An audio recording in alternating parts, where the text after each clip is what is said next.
He was born to be a king, Edward of Caernarfon, the first English Prince of Wales, son of Edward I, the Hammer of the Scots. He was meant to inherit a powerful, unified kingdom, a legacy forged in iron and blood. But destiny is a curious thing.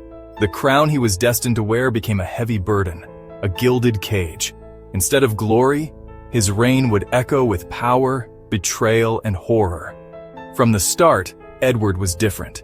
He shunned the battlefield, preferring masonry, thatching, and swimming, activities beneath a king. His court was filled with musicians and favorites, not warriors. One favorite, Piers Gaveston, would cast a long shadow over his reign. Their bond set in motion a chain of events that would unravel the kingdom. The nobles watched with unease as Edward lavished titles and lands on Gaveston, elevating him above the barons. This was more than an insult. It threatened the natural order and their power. They saw Edward as weak, easily swayed, unfit to rule. In medieval politics, weakness was a death sentence. The stage was set for tragedy. A king unable to command respect, a kingdom on the brink of civil war.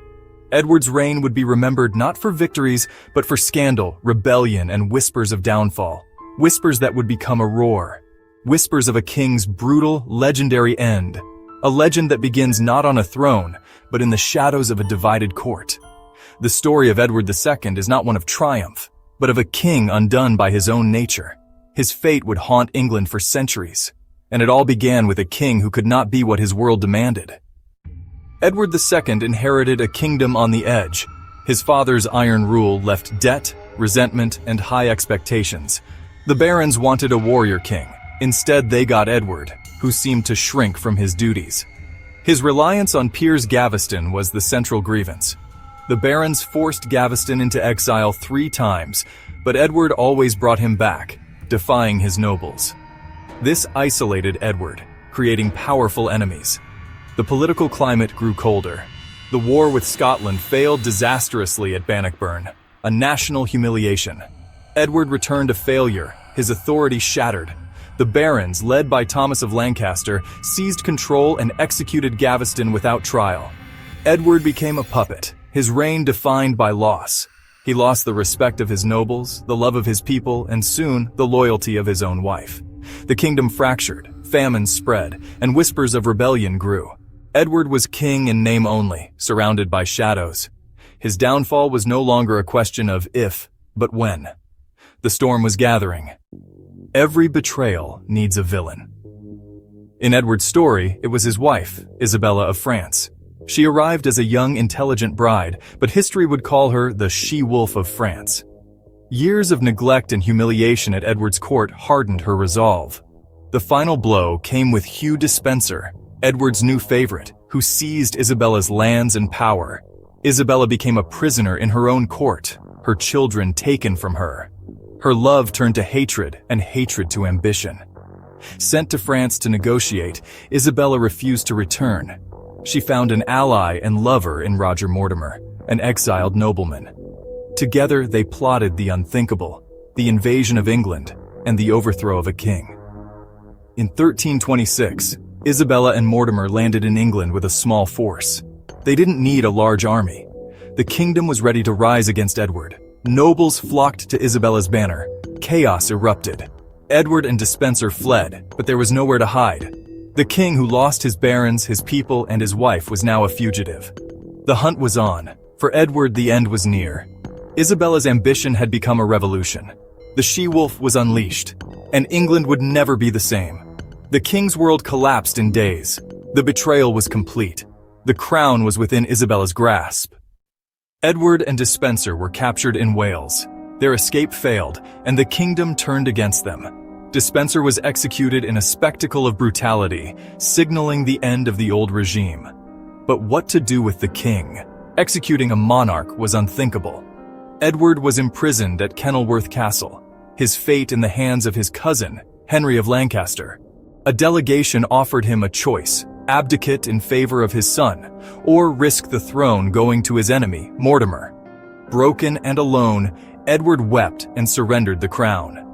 The Lord High Steward broke his staff, ending Edward's reign. His 14-year-old son became King Edward III, but real power belonged to Isabella and Mortimer. Edward II was now a prisoner, a living threat to the new regime. As long as he lived, he was a symbol for rebellion. For Isabella and Mortimer, this could not stand. The whispers began. The king must be dealt with, permanently. The transfer of power was complete, but the danger was not. Edward's existence was a problem that demanded a final solution. The fate of the deposed king was sealed in the shadows.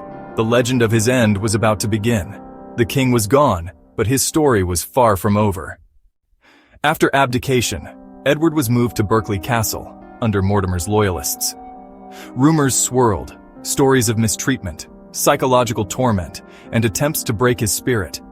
His captors hoped harsh conditions would kill him, but Edward endured. His resilience became a liability. As long as he lived, he was a threat. The regime of Isabella and Mortimer was already unpopular, and the fear of a counter-revolution grew. In autumn 1327, the whispers changed. Letters from Berkeley Castle hinted at a death warrant. A cryptic message from Mortimer.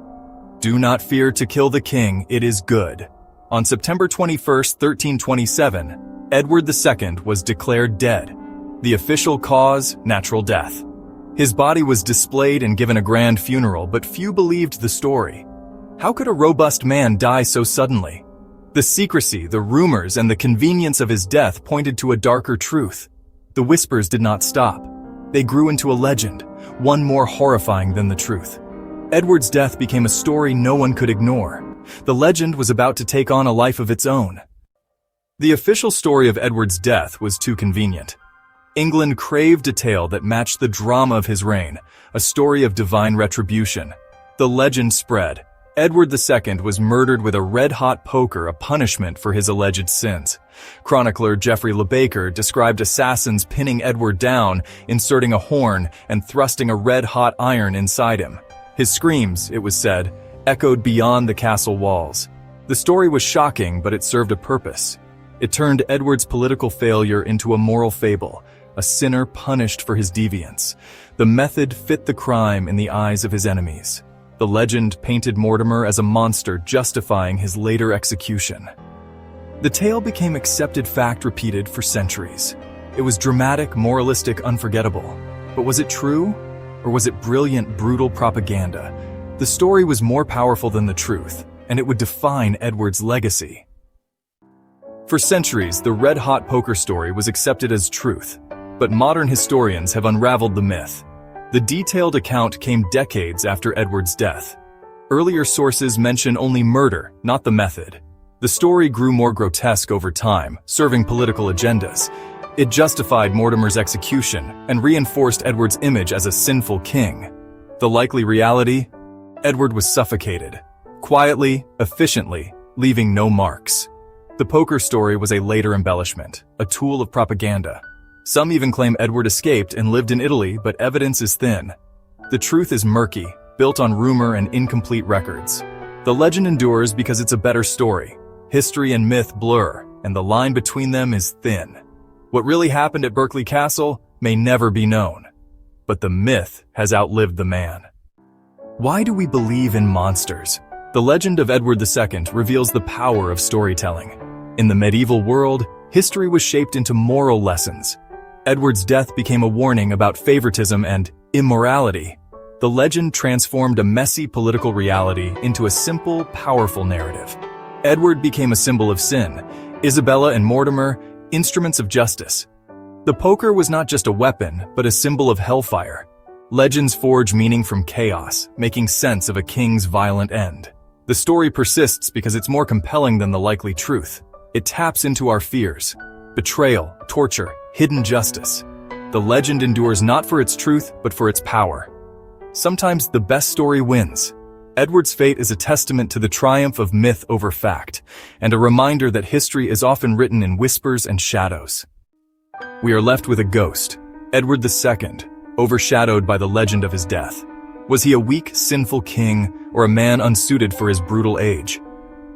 The truth lies somewhere in between. His reign failed, but his death became a canvas for an era's fears and prejudices. History searches for facts, myth seeks meaning. Edward was likely murdered for political reasons, but the myth of his punishment endures. The story justified coups, executions, and moral lessons for centuries. Edward's voice was silenced, only the legend remained. His fate is one of history's most disturbing mysteries. The enigma is not just how he died, but how his story was told. In the end, the legend says more about us than about Edward himself. The power of a story can outlast a king and shape history forever.